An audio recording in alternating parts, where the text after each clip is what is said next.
and then video into here so you can see the fan.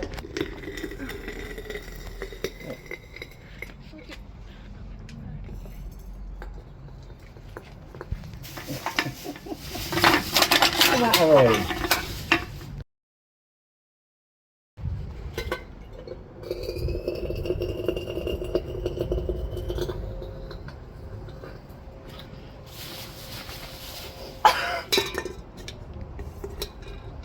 I need to get some heat-proof gloves, I know that.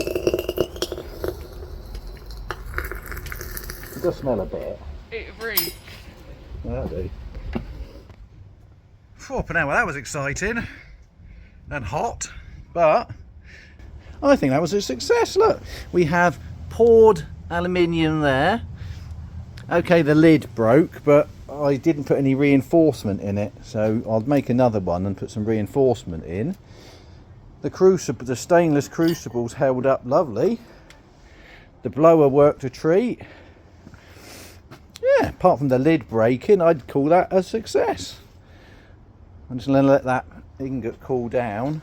But that was, oh god, that was, I reckon, I had a big aluminium trim that I put in, and that was probably about, I think I kind of lost count. I would think, you know, 10 to 12 cans or so, maybe 15 cans. Well, there we go. I'll take you a photo. I'll send a photo once I've finished.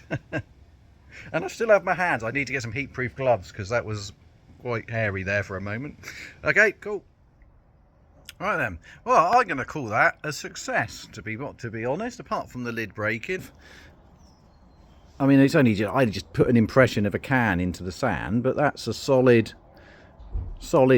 ingot of aluminium, and that's all the dross that came out, all the slag that came off the top.